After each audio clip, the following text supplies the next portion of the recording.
प्रेत को मिली उसकी गलती की अनोखी सजा। भोजपुरी में एक कहावत है कि भाग्यशाली का हल भूत हाँकता है, भगी माने के हर भूत हाँकेला। खैर यह तो एक कहावत है, पर अगर कभी ऐसा हो जाए कि कोई प्रेत 2400 घंटा आपकी सेवा में हाजिर हो जाए तो आपको कैसा लगेगा? अगर आप किसी ऐसे बिगड़ैल भयानक प्रेत को डांटकर अपना काम कराए जिसे देखकर अच्छों की धोती गीली हो जाए, तो इससे आश्चर्य की बात और क्या हो सकती है। पर हाँ, यह कहानी कुछ ऐसी ही है। एक किसान कैसे एक प्रेत को अपने बस में करके अपना बहुत सारा काम कराता था। कैसे कभी कभी वह प्रेत अपने प्राणों की भीख मांगते हुए गिड़गिड़ाता था। आखिर यह प्रेत उस किसान के चंगुल में फंसा कैसे? क्या उसकी कोई मजबूरी थी या किसान ने कोई तंत्र मंत्र करके उसे अपने बस में कर लिया था? खैर, इन सब रहस्यमयी बातों से पर्दा उठाने के लिए सीधे कहानी पर ही आ जाते हैं। बात तब की है जब रमेसर काका गबरू जवान थे। रमेसर काका के पिताजी एक छोटे मोटे किसान थे और खेती किसानी के लिए एक जोड़ी बैल हमेशा रखते थे। उनका मानना था कि अगर खेती अच्छी करनी है तो एक जोड़ी अच्छे बैल हमेशा दरवाजे पर होने ही चाहिए। उस समय रमेसर काका भी खेतीबाड़ी के साथ ही कुछ और छोटे मोटे कामों में अपने पिताजी की मदद करते रहते थे। ऊखी बगा, ऊख बुआई से लेकर बियाड़ धान के बीज का खेत बनाने तक, कोल हुआड़ में गन्ने की पेराई से लेकर गुलवर झोंकाई तक हर काम रमेकर काका बखूबी करते थे। एक बार की बात है कि रमेसर काका को अपने टायर बैलगाड़ी पर भूसा लादकर अपने एक बहनोई के वहां पहुंचाना था। दरअसल उनके बहनोई का गांव एक नदी के खलार में पड़ता था, जिससे वहां धान गेहूं आदि नहीं हो पाता था, जिसके चलते पशुओं को चारे के लाले पड़ जाते थे। इसलिए हर साल रमेसर काका अपनी बैलगाड़ी पर भूसा पुआल आदि लादकर इनके यहाँ पहुंचा दिया करते थे। दिन ढल चुका था और बैलगाड़ी पर भूसा भी लद चुका था। रमेसर काका नहा धोकर शाम को लगभग 7 बजे बैलगाड़ी लेकर निकले। उन्हें अपने बहनोई के वहां जाने में लगभग पूरी रात का समय लगता था और सुबह 4 से 5 बजे पहुंचते थे। उन्होंने एक बाल्टी, एक लोटा और एक डोर अपने पास रख ली थी तथा साथ ही बैलों को खाने के लिए एक झोली में गेड़ की छांटी भी। रमेसर काका के बैल बहुत ही समझदार थे। जब वे एक बार रास्ते पर चल पड़ते थे तो गढ़वान को काफी आराम मिलता था, क्योंकि ये बैल बिना हाके बराबर चलते ही रहते थे। इससे रमेसर काका को बार बार न बैलों को हाँकना पड़ता था और न ही सामने से किसी गाड़ी आदि के आने पर साइड ही करना पड़ता था, क्योंकि आगे से किसी गाड़ी आदि के आने पर बैल खुद ही किनरिया जाते थे। इतना ही नहीं, रमेसर काका कभी कभी बैलगाड़ी पर झपकी भी ले लेते थे और बैल आराम से अपने मार्ग पर बढ़े चले जाते थे।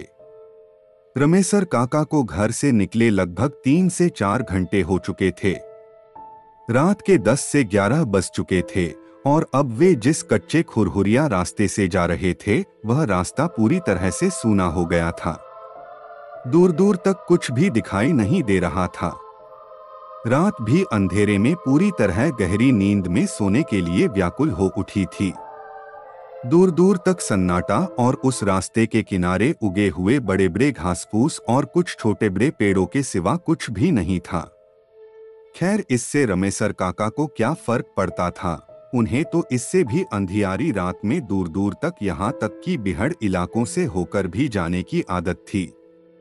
बैलों की रफ्तार अब थोड़ी धीमी हो चुकी थी, पर वे रुकने वाले नहीं थे, बढ़े चले जा रहे थे अपने मार्ग पर। बैलगाड़ी धीरे धीरे आगे बढ़ रही थी और रमेसर काका कमर को थोड़ा आराम देने के लिए घिकुरकर झपकी लेना शुरू कर दिए थे। रात के उस सन्नाटे को चीरती बैलों के गलों में बंधी घंटियां बहुत ही मनोहारी ध्वनि उत्पन्न कर रही थीं। उस अंधेरी आधी रात में यह सुमधुर ध्वनि किसी को भी नींद की गोद में भेजने के लिए पर्याप्त थी। अचानक पता नहीं क्या हुआ कि बैल ठिठक कर रुक गए। बैलों के ठिठक कर रुकने से रमेसर काका हड़बड़ाकर उठ बैठे। अंधेरे में उन्हें कुछ दिखाई नहीं दिया। उन्होंने एक बैल की पूंछ पकड़कर जोर से एक आवाज निकाली, पर बैल फिर से 2 कदम चलकर रुके ही नहीं, रुककर थोड़ा पीछे भी हट गए, जिससे बैलगाड़ी का संतुलन थोड़ा बिगड़ गया। रमेसर काका किसी अनहोनी की आशंका से तुरंत कूदकर बैलों के पास आगे आ गए और बैलों के शरीर पर हाथ फेरते हुए चुचकारने लगे। अब बैल भी थोड़ा शांत होकर खड़े हो गए। इसके बाद रमेसर काका उस रास्ते पर आगे की ओर नजर दौड़ाई, पर उस धुत अंधेरे में उन्हें कुछ दिखाई नहीं दिया, पर हाँ, ऐसा जरूर लगा कि आगे शायद कुछ लोग हो हल्ला कर रहे हैं। उन्हें समझते देर नहीं लगी कि आगे क्या माजरा है। रमेसर काका को रात बिरात ऐसी परिस्थितियों से बराबर सामना हो जाता था। दरअसल आगे भूत प्रेतों का जमावड़ा था और वे इस अंधेरी रात में खेल खेलने में मस्त थे। खैर, रमेसर काका वहीं बैलों के पास ही रुककर आगे का जायजा लेने लगे और मन ही मन इन भूत प्रेतों को कोस रहे थे कि इन्हें खेलना ही है तो थोड़ा रास्ता छोड़कर खेलते। वे वहीं रुककर इंतजार करने लगे कि भूत प्रेतों का खेल जल्द से जल्द बंद हो, और वे आगे बढ़े, पर 10 से 15 मिनट तक इंतजार करने के बाद भी भूत प्रेत रास्ते से हटने का नाम नहीं ले रहे थे और बैल भी अब कितना भी हाँकने पर आगे बढ़ने का नाम नहीं ले रहे थे। रमेसर काका तो पूरी तरह से निडर स्वभाव के थे। उन्हें काहे का डर।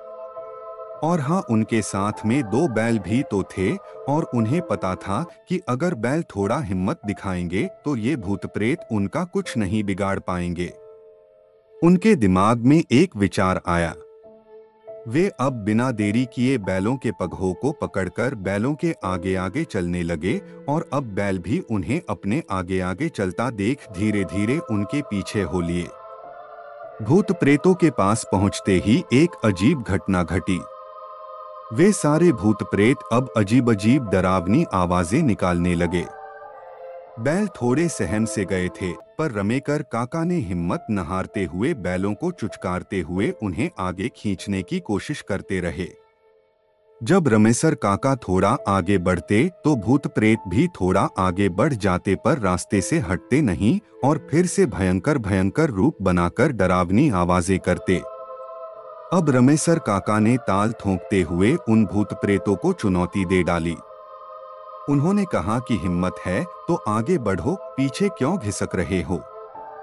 एक बड़ा भयंकर प्रेत ने भयानक आवाज करते हुए एकदम से रमेसर काका के पास ही आ गया। रमेसर काका तो पहले से ही पूरी तरह से सतर्क थे। उन्होंने बिना देरी किए एक जोर का लात उस प्रेत को दे मारा और मार पड़ते ही वह प्रेत तिलमिलाकर थोड़ा दूर हट गया। अब कुछ भूत प्रेत उस मार्ग के थोड़े किनारे हो गए थे और थोड़े डर सहम गए तो थे, पर अब और भी गुस्सैल लग रहे थे। अब रमेसर काका की बुद्धि भी काम नहीं कर पा रही थी, क्योंकि अब तो बैल एकदम से आगे बढ़ने का नाम नहीं ले रहे थे और इस भयावह अंधेरी रात में इस समय अब किसी व्यक्ति के उस रास्ते से आने जाने की कोई उम्मीद भी नहीं थी और रमेसर काका सुबह तक का इंतजार भी नहीं करना चाहते थे। रमेसर काका को एक तरकीब सूझी। उन्होंने मन ही मन हनुमान जी का नाम लिया और कड़क कर बोले, तुम इतने सारे और मैं अकेला, अगर हिम्मत है तो एक एक करके आ, तुम सबको देखता हूँ। यह कहते हुए रमेसर काका ठहाका मारकर हंसे और ताली ठोंकने लगे। रमेसर काका का यह रूप देखकर भूतों को लगा कि यह तो उनका मजाक उड़ा रहा है। अचानक वही भयानक प्रेत जिसे रमेसर काका ने एक लात मारा था आगे बढ़ा। आगे बढ़कर उसने अपने दोस्त भूत प्रेतों से कहा कि तुम लोग अब तमाशा देखो, कोई भी आगे न बढ़े, मैं इससे लड़ने के लिए तैयार हूँ। रमेसर काका उसकी बात सुनकर थोड़े सहमे, पर हिम्मत नहीं हारी, क्योंकि उन्होंने कितने सारे प्रेतों से टक्कर ली थी और सबको धूल चटाया था। इसके बाद रमेसर काका ने वहां खड़े सभी भूत प्रेतों से कहना शुरू किया कि आप लोगों की यही बात मुझे सबसे अच्छी लगती है कि आप लोग जो जबान देते हो उस पर सदा कायम रहते हो। मुझे पूरा यकीन है कि आप में से कोई भी बीच में नहीं आएगा और कौन जीता और कौन हारा इसका भी सही फैसला करेगा। इसके बाद रमेसर काका उस चुनौती स्वीकारने वाले भूत की ओर देखकर बोले कि अगर मैं हार गया तो तू जो भी बोलेगा वह मैं करूंगा, सदा के लिए तेरा दास हो जाऊंगा। अब उस भूत से न रहा गया, उसने भी ताल ठोंकी और तड़पा, मुझे मंजूर है, और अगर मैं भी हार गया तो सदा के लिए तेरा दास हो जाऊंगा। इसके बाद तो बिना देर किए रमेसर काका और उस प्रेत में पटका पटकी शुरू हो गई। कभी रमेसर काका ऊपर तो कभी वह प्रेत। 10 मिनट तक लड़ते लड़ते दोनों थकने लगे थे, पर एक दूसरे में गुत्थमगुत्थी जारी थी। अब रमेसर काका को लगने लगा था कि कहीं वे कमजोर न पड़ जाए, पर उन्होंने हिम्मत नहीं हारी और लड़ते लड़ते धीरे धीरे पास खड़े बैलों की ओर बढ़ने लगे। अरे यह क्या, यह तो रमेसर काका की एक चाल थी जो उस आत्मा पर भारी पड़ चुकी थी। दरअसल लड़ते लड़ते दोनों बैलों के बीच में आते ही पता नहीं बैलों को क्या हुआ कि वे अपनी जगह पर ही रहकर इधर उधर अपना पैर पटकते पटकते अभी वह प्रेत कुछ समझ पाता उससे पहले ही उसे लहूलुहान कर दिए। दरअसल वे दोनों बैल केवल उस प्रेत को ही निशाना बना रहे थे और अपने पैरों से मार मार कर कुचल कुचल कर उसे अधमरा कर दिए। अब क्या, उस प्रेत के कमजोर पड़ते ही रमेसर काका उस प्रेत को दोनों बैलों के बीच से खींचकर बाहर लाए और उसे लिटाकर उसके सीने पर बैठ गए। भूत प्रेतों ने ही रमेसर काका के जीत की घोषणा की। अब वह प्रेत रमेसर काका का दास बन चुका था। रमेसर काका के जीवन में यह शायद ऐसी घटना थी जो शायद उस समय के किसी भी इंसान के जीवन में न घटी हो और न ही भविष्य में घटे। रमेसर काका बहुत खुश थे, पर पसीने से पूरी तरह भीग गए थे। उन्होंने गमछे से अपना पसीना पोंछा और उस प्रेत से कहे कि अब हमारे बैलगाड़ी के आगे आगे चल। अब वह प्रेत करे भी तो क्या, जबान दे चुका था और अपने जबान को तोड़ नहीं सकता था। कुछ दूर चलने के बाद रमेसर काका को लगा कि अगर ऐसे चलते रहे तो कल दिन में 10 से 11 बजे तक भी बहनोई के गांव नहीं पहुंच पाएंगे। उनको एक तरकीब सूझी। उन्होंने बैलगाड़ी के आगे चलते प्रेत को हाथ लगाई और उसे अपने पास बुलाया। अपने पास बुलाने के बाद उन्होंने उस प्रेत से कहा कि तेरी वजह से मैं काफी लेट हो चुका हूं। अब एक ही उपाय है कि तू इस बैलगाड़ी में जुड़ और इसे खींचकर ले चल। अब प्रेत करे भी तो क्या। रमेसर काका ने बैलों को खोलकर उन्हें बैलगाड़ी के पीछे बांध दिया और उस प्रेत को बैलगाड़ी में जोत दिए।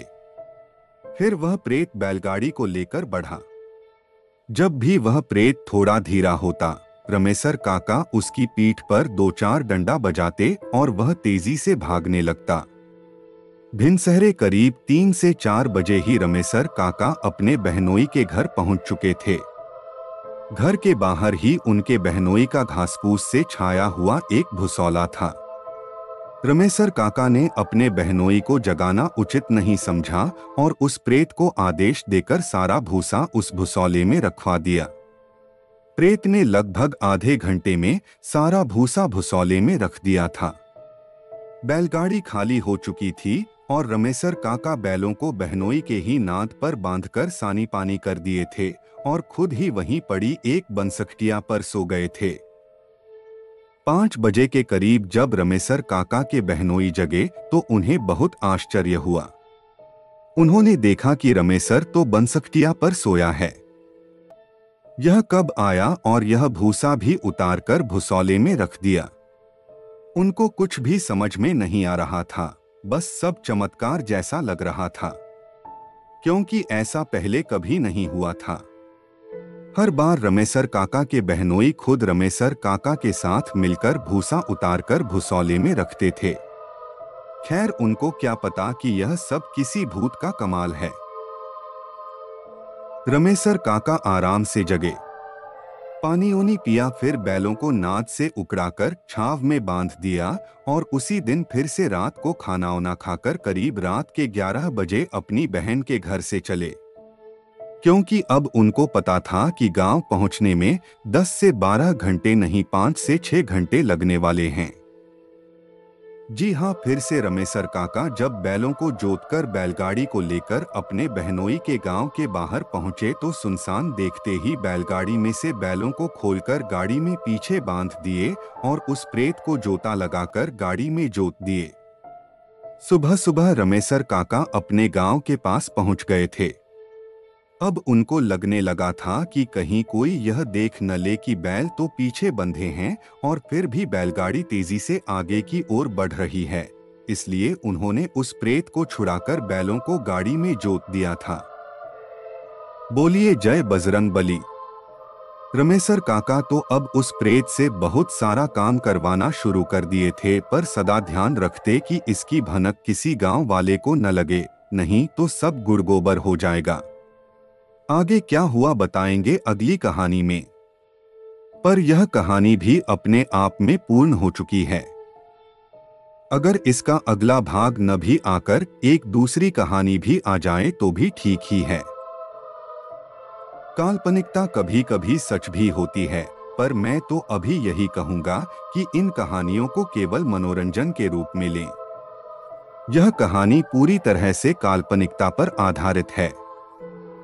जय बजरंग बली। बस दोस्तों, आज के लिए बस इतना ही। और वीडियोस के लिए आप प्लेलिस्ट भी चेक कर सकते हैं। आपको नेक्स्ट वीडियो कौन से टॉपिक पर चाहिए मुझे कमेंट करके जरूर बताएं। मिलते हैं आपको अगले वीडियो में। तब तक के लिए सुरक्षित रहे, सतर्क रहे।